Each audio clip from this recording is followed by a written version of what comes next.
भाई सभी को नमस्कार। कैसे हैं आप सभी? उम्मीद करते हैं कि आप सभी बहुत अच्छे होंगे। आपकी तैयारी भी बहुत अच्छे से चल रहा होगा। जैसा कि आप सभी को बहुत दिनों से इस चैनल पे वीडियो अपलोड नहीं हो रहा था, तो आप सभी अब से आपको डेली वीडियो मिलने लगेगा। तो आप सभी इस चैनल को जल्द ही सब्सक्राइब कर लीजिएगा, लाइक कर दीजिएगा वीडियो को अच्छा लगे तो, और जितने भी अपने मित्र हैं उनमें शेयर कर दीजिएगा।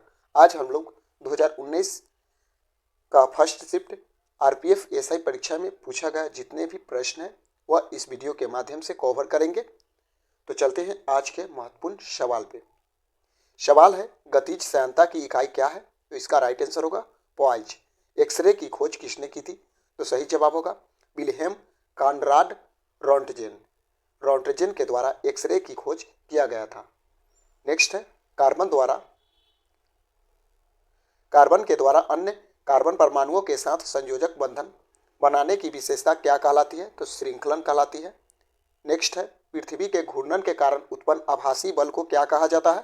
तो इसे कहा जाता है कोरियोलिस बल। कोरियोलिस बल कहा जाता है। नेक्स्ट है, एंटीबायोटिक। एंटीबायोटिक युक्त क्लोरीन जो सूक्ष्म जीवों युक्त मिट्टी द्वारा उत्पादित होता है और जो टाइफाइड बुखार के इलाज के लिए प्रभावी है, उसका क्या नाम है? तो इसका नाम है क्लोरोफेनिकोल, क्लोरामफेनिकोल। नेक्स्ट है, जीवो। जीवो वह घटना है जिसमें मादा जनन कोष गर्भाधान के बिना नए जीव बनाने के लिए विकसित होता है। उसे क्या कहा जाता है? तो उसे कहा जाता है पार्थिनोजेनिस। पार्थिनोजेनिस। नेक्स्ट है, सीधी रेखा के सापेक्ष वस्तुओं की गति को कहा जाता है? तो सीधी रेखीय गति कहा जाता है। अगला सवाल है, कौन सी ग्रंथि मानव शरीर के तापमान को नियंत्रित करने में सहायता प्रदान करती है? तो राइट आंसर है थायराइड ग्रंथि। नेक्स्ट है, मधुमक्खी के छाते में रख रखाव को किस नाम से जाना जाता है? तो इसे कहा जाता है एपीकल्चर। क्या कहा जाता है? एपीकल्चर।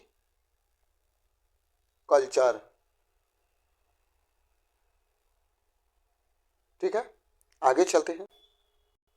अगला सवाल है, समय अवधि का सूत्र है 1 बटा आवृत्ति। बेकिंग सोडा का सूत्र क्या है?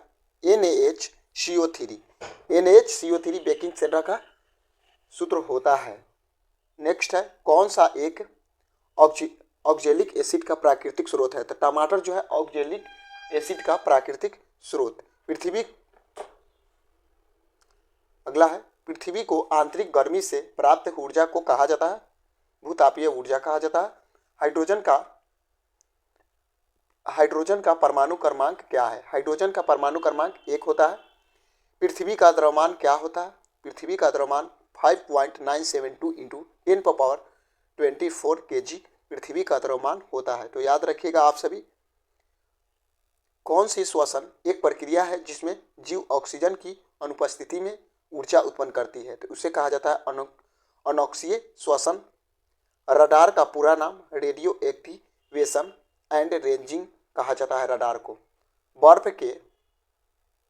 बर्फ के क्रिस्टल युक्त बारीक को कहा जाता है? उसे कहा जाता है बर्फ। दूसरा सबसे बड़ा प्राणी संघ कौन सा है? मोलस्का है। तने अथवा शाखाओं पर पत्तियों की व्यवस्था कहलाती है? इसे कहा जाता है फाइलोटैक्सी। मोनोजाइट मिट्टी में कौन सी खनिज प्रचुर मात्रा में पाया जाता है? तो उसे कहा जाता है थोरियम। थोरियम जो है मोनोजाइट मिट्टी में प्रचुर मात्रा में पाया जाता है। अगला है क्रिस्टल। क्रिस्टल जालक के बिंदु दोष फ्रेंकल दोष का एक प्रकार है। इसमें किस नाम से जाना जाता है? इसे विस्थापन दोष के नाम से जाना जाता है। याद रखिएगा आप सभी। कौन सा उपकरण पास्कल के नियम पर आधारित है? तो हाइड्रोलिक लिफ्ट जो है पास्कल के नियम पर आधारित है। संशोधित कैथोड किरण ट्यूब में धनावेशित कण कहलाते हैं? तो इसे कहा जाता है कैनाल किरणें। अगला है, गोलाकार सेल के भीतर किस कण पर लगने वाला गुरुत्वाकर्षण बल होता है? तो शून्य होता है गुरुत्वाकर्षण बल। चलते हैं नेक्स्ट पेज पे। तो आप सभी चैनल पर अगर नए हैं तो चैनल को सब्सक्राइब कर लीजिएगा और नोटिफिकेशन ऑन कर लीजिएगा और लाइक कर दीजिएगा वीडियो को। अगला प्रश्न है, मानव शरीर में पाए जाने वाला कौन सा ऊतक सबसे कठोर और अस्थिमय ऊतक कहलाता है? मानव शरीर में पाए जाने वाला कौन सा ऊतक सबसे कठोर और अस्थिमय ऊतक कहलाता है? उसे अस्थि कहा जाता है। कुछ पॉइंट अगर गलत बुलाया हो तो उसके लिए माफी चाहते हैं। कौन सी श्वसन ऑक्सीजन की सहायता से ऊर्जा उत्पादन की एक प्रक्रिया है? वायुजीवी श्वसन कहा जाता है, जिसे एरोबिक कहा जाता है। पानी की बूंदों के रूप में नमी के स्रावित होने को क्या कहा जाता है? वृष्टि कहा जाता है। नेक्स्ट है, विद्युत में केसीएल का पूर्ण रूप क्या है? किरचॉफ का धारा नियम। प्लास्टर ऑफ पेरिस के लिए सूत्र CaSO4 × 1/2H2O होता है। उच्च तापक्रम पर पृथ्वी की सतह के नीचे स्थित गैस युक्त पिघली हुई चट्टान सामग्री को कहा जाता है मैग्मा। चंद्रमा का द्रव्यमान क्या है? चंद्रमा का द्रव्यमान 7.347 × 10⁻22 kg होता है। सर्दियों के मौसम में बोई जाने वाली फसलों को कहा जाता है रबी फसल कहा जाता है। आवृत्ति फ्री वैक्सीन के लिए सूत्र क्या है? 1/आवर्तकाल। इसका सूत्र का प्रयोग करके आवृत्ति ज्ञात किया जाता है।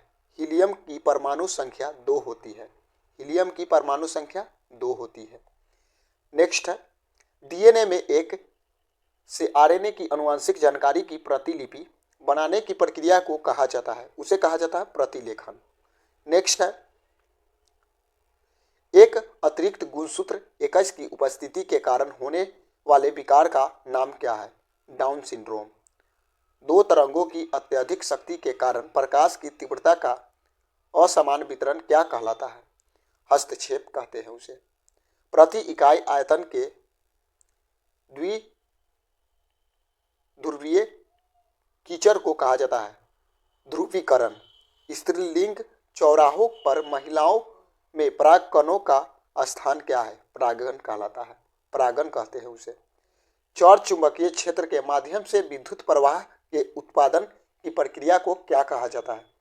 उसे कहा जाता है विद्युत चुंबकीय प्रेरण। तो आगे चलते हैं नेक्स्ट पेज पे। नेक्स्ट है, किसी यौगिक के परमाणुओं की संख्या का बहुत सरल अनुपात ज्ञात करने के लिए किस सूत्र का उपयोग किया जाता है? तो इसका राइट आंसर होगा औपचारिक सूत्र का। नेक्स्ट है, कौन एक प्रसिद्ध विज्ञान कथा पुस्तक है? सूर्य सिद्धांत।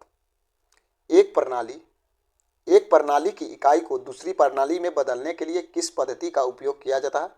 परिणाम विश्लेषण का उपयोग किया जाता है। कंपाउंड माइक्रोस्कोप का कौन सा लेंस वास्तविक उल्टा और बड़ा प्रतिबिंब बनाता है? ऑब्जेक्टिव। कार्बनिक यौगिक में अचक्रीय या खुली श्रृंखला वाले यौगिक को कहा जाता है, इसे कहा जाता है एलिफैटिक यौगिक। नेक्स्ट है, क्योटो प्रोटोकॉल का उद्देश्य है ग्रीन हाउस गैस उत्सर्जन को कम करना। काम करने अथवा ऊर्जा हस्तांतरण की दर को क्या कहा जाता है? उसे शक्ति कहा जाता है। नेक्स्ट है, विद्युत और चुंबकीय क्षेत्र द्वारा त्वरण के अंतर्गत विद्युत आवेशित कणों को किसके रूप में प्रेषित किया जाता है? तो यह विद्युत चुंबकीय विकिरण के रूप में प्रेषित किया जाता है। नेक्स्ट है, किसी पदार्थ के अपने दर्पण प्रतिबिंब पर अति संवेदनशील न होने का गुण क्या कहलाता है? तो इसे चिरैलिटी कहा जाता है इसे, तो याद रखिएगा आप सभी। नेक्स्ट है, ब्रीडिंग की वह कौन सी प्रक्रिया है जिसके द्वारा उच्च विटामिन अथवा प्रोटीन और अत्यधिक वसा वाली फसलें उगाई जाती है? तो बायोफोर्टिफिकेशन कहा जाता है। हाइड्रोलिक तनाव और उससे संबंधित आयतनिक तनाव के अनुपात को क्या कहा जाता है? आयतन प्रत्यास्थता मापांक कहा जाता है। वे जानवर जिनकी कोशिकाएं बाह्य और आंतरिक झिल्ली के बीच भ्रूण परत में व्यवस्थित रहती है, उसे कहा जाता है डाइफ्लोब्लास्टिक जानवर। नेक्स्ट है, विभवांतर धारा और प्रतिरोध के मापने का एक सर्वाधिक उपयोगी उपकरण कौन सा है? मल्टीमीटर। दोस्तों आज के लिए इतना ही। मिलते हैं नेक्स्ट सेशन में। आरपीएफ एसआई परीक्षा में पूछा हुआ 2019 में नेक्स्ट सेशन में फिर से हम पूरा करवा दिया जाएगा। तो आज के लिए इतना ही। मिलते हैं नेक्स्ट सेशन में। धन्यवाद।